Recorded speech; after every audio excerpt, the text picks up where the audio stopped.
아파트 좋죠. 뭐 실제로 우리나라 아파트 시스템 특히 이제 각광을 받는 게 온돌 시스템이 아마 다른 나라엔 없는 거 거의 없는 것 같아요. 그거 굉장히 좋은 시스템이고 또 그 아파트를 워낙 많이 짓다 보니까 이게 지식이 많이 쌓였어요. 그래서 이 현관이 그냥 현관이 아니라 여기에 뭐가 있어야겠다. 뭐 야골프채도 거기다 넣으면 좋잖아. 우산도 들어가야 되겠네. 이런 삶의 지식이 너무 켜켜이 많이 쌓여갖고 그것 자체가 이미 상품화가 딱 됐어. 외국은 그냥 많이 공동주택이니까 많이 지면 되지라고 생각하고 막 짓는데 우리는 그런 시스템이 딱 갖춰 있습니다. 그리고 해봤더니 거실은 뭐 몇 미터 폭이 어느 정도 이상은 돼야 이런 강론적인 수치들이 많이 쌓였어요.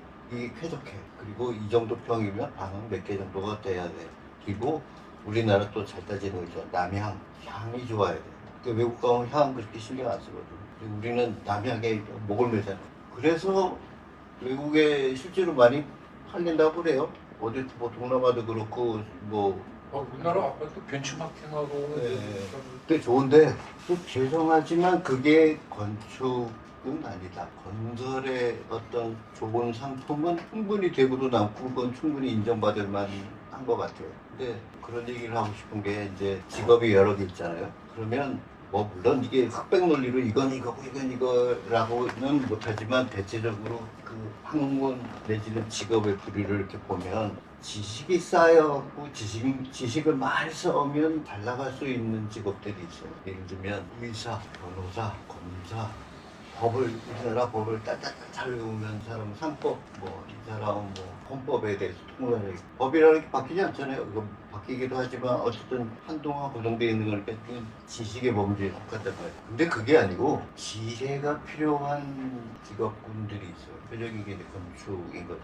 그러니까 물론 지혜도 지식이 어느 정도 수반돼야 발휘가 되겠지만 지혜가 필요하다는 얘기는 뭐냐면 고정되어 있는 생각만 연속성을 가진다면 지혜가 필요 없잖아요. 그냥 요새 컴퓨터도 잘 발달되어 있는데 데이터베이스 잔뜩 쌓아놓고 아무데나 이렇게 꺼내 쓰는 그 말인 거잖아요. 그거 할 일이 없는 거죠. 근데 지혜가 필요하다는 얘기는 뭔가 아까 말씀하신 다른 거 그거를 또 다른 단어로 표현하자면 창의성이 필요한 거죠. 여태까지 해오던 걸 좋다. 그래 좋은데 그보다 더 좋아질 수는 없나? 이거를 이렇게 바꿔볼 수는 없나? 하는 그 다른 생각을 가지게 되고 그게 조금 다른 게 농사는 아니지만 어쨌든 그게 좋은 창의성을 발휘해서 더 나은 공간, 더 나은 우리 생활 이런 거를 줄 수 있지 않을까? 그렇게 보면 건설은 기본적으로 우리나라 건설에서 세계에서 잘 나가잖아요. 굉장히 높은 건물도 막 짓고 그거는 그 능력은 인정해야죠. 그거는 건설이니까 이제는 우리보다 한 수 아래야 이런 얘기 하고 싶지 않고 그거는 그것대로 인정을 받지만 건축은 아니다. 너무 우리가 건설이 잘 왜 그러냐면 어디 우리나라에서도 큰 건물 이렇게 중국식 하잖아요. 그러면 대부분 건설회사 사장은 거기 딱 초대받아서 소개받아. 건축가는 없어요. 초대도 못 받아요. 그게 우리나라 사회가 얼마나 가치를 어디다 두고 있느냐를 대표. 우리나라의 그 건축 기본법이라는 거를 김진애 씨가 이제 국회의원으로 만들어가지고 그때 만든 제도가 국가건축정책위원회라는 거. 그래서 대통령 직속위원회. 그때 내가 1기 때 이제 위원하라고 그래서 내가 제일 먼저 하려고 썼던 게 뭐냐면 아파트를 만드는 그 제도를 법을 좀 손질을 하자. 어떤 손질을 하려고 했었냐면 자 우리나라에서 아파트를 지으려면 땅이 이만큼 있어. 땅이 있으면 건폐율은 몇 %로 정해져 있고 용적률도 몇 %로 정해져 있고 바닥 면적 그때 전체 연면적이 정해져 있고 건물과 건물 사이에 띄어져야 되는 거리도 정해져 있고 입주권도 정해져 있어. 그러면 설계는 똑같이 나와. 땅이 3분야, 4분야, 동그라미냐에 따라서 조금은 다른 배치가 나올 수는 있지만 건물과 건물의 간격이라든지 이건 다 똑같이 나올 수밖에 없어. 그러니까 건설업체 아파트 공급자의 목적은 주어진 땅에서 가장 최대한의 면적을 세대수를 뽑아내는 거예요. 그러니까 그걸 훔치고 뛸 수 있는 방법이 없어요. 그러니까 건축의 규모를 결정하는 게 건폐율이라는 전체 건물들의 바닥 면적하고 연 면적인데 그거를 이제 건폐율하고 용적률로 규제를 하는데 둘 중에 하나만 적용을 해요. 용적률만 지키면 건폐율은 달라도 된다. 아니면 건폐율을 지키면 용적률은 달라도 된다.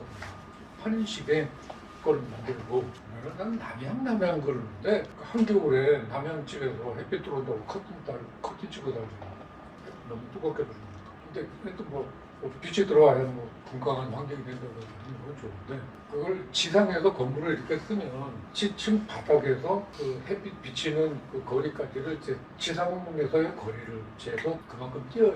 근데 그거를 나는 2층까지 올리면 2층 바닥에서 기준을 하고 그러니까 1층은 제일 인기가 없다면 남한테 들여다보리고 뭐 어쩌고 하니까 1층을 다 피로티처럼 쓰고 2층서부터를 이렇게 해서 지으면 그 용적률 도 그렇게 올라가고 그렇게 되면 1층 공간이 땅의 레벨이 완전히 자유로운 공간이 돼요. 그러면 그 아파트에 살지 않는 사람도 지나다닐 수도 있고 그 밑에 공간은 그 필로티 공간은 거기서 뭐 그 싱가포르 같은 데 가보면 거기서 결혼식과 뭐 장례식도 할 수 있겠지.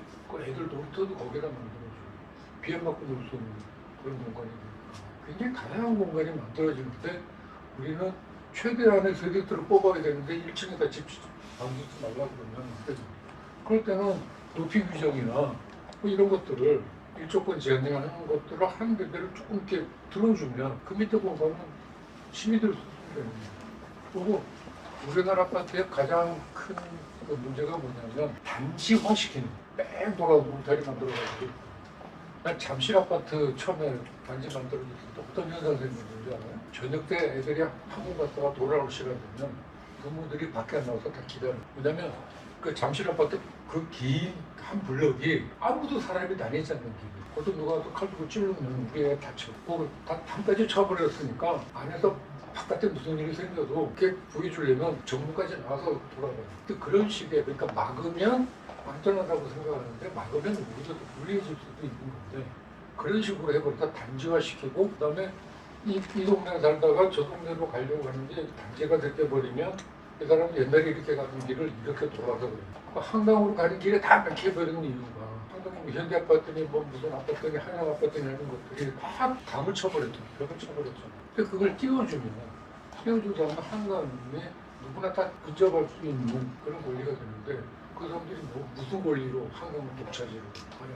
하여튼 뭐 그런 식의 그러니까 우리도 그걸 건축이 갖고 있는 공공성이라는 걸 이야기를 하는데 또 하나 내가 이제 그 강조를 했었던 거는 건축은 분명히 사유재예요. 내 이름으로 등기가 돼 있고 내 거야 그러면 내 거지만 근원적으로 따지면 공공재예요. 예를 들면 화가가 그림을 그리거나 뭐 패션 디자이너가 옷을 만들면 좋으면 입고 싫으면 벗어버리면 돼. 그림도 갖다 놓고 좋으면 들고 다니면서 뭐 이렇게 전시장에다가 들고 다니면서 보여줄 수 있어. 근데 건축은 한번 세워지면 보기 싫어도 봐야 돼. 주인은 만족할지 모르지만 그걸 매일 보고 다녀야 되는 사람들은 얼마나 보고 저밖에 안 돼요. 요즘에는 남원에 프로젝트가 하나 있어서 호남고속도로를 쭉 해서 이제 몇 번 왔다 갔다 했는데 가다 보면 그러니까 이 경상도 쪽은 태백산맥 때문에 이제 산들이 많고 호남 쪽으로 가면 평야잖아요. 근데 거기 산이 있어봐야 뭐 요렇게 동산 같은 산들이 오밀조밀하게 있는데 그것도 우리의 이제 풍경 중에 하나라는 거예요.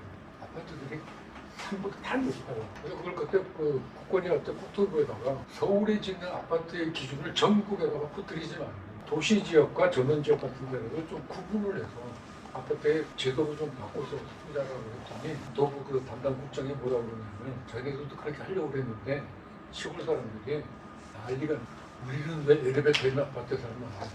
그러니까 낮게 쭉 가가지고 저층형 공동주택을 만들 수도 있잖아.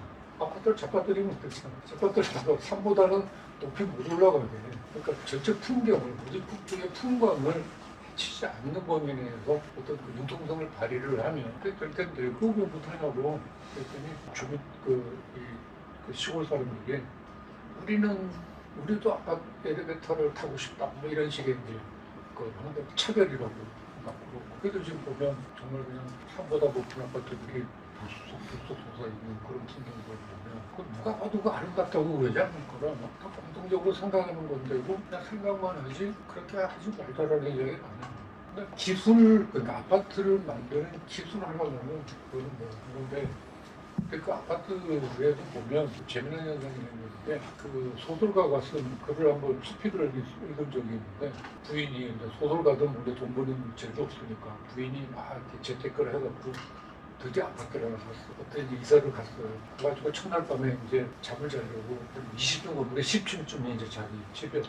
그래서 누워있는데 갑자기 자기 위로 10명이 있고 똑같은 자리에 똑같은 위치에 똑같은 자세로 10명이 쫙 있고 아래로 10명이 쫙 있더라고. 그 생각을 하는 순간 잠이 안 와가지고. 그리고 또 하나는 계단식 그 코아의 아파트에 마주보는 두 집은 동시에 현관문이 열릴 경우가 뭐 그렇게 많지는 않겠죠. 근데 어느 날 재수없게 내가 문을 열고 나갔는데 저 집도 주인이 나와.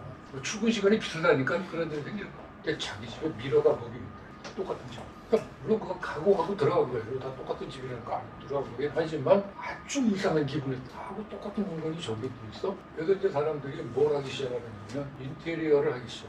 뭐라도 달라야 되겠다. 뭐 가구를 하나 갖다 놓든.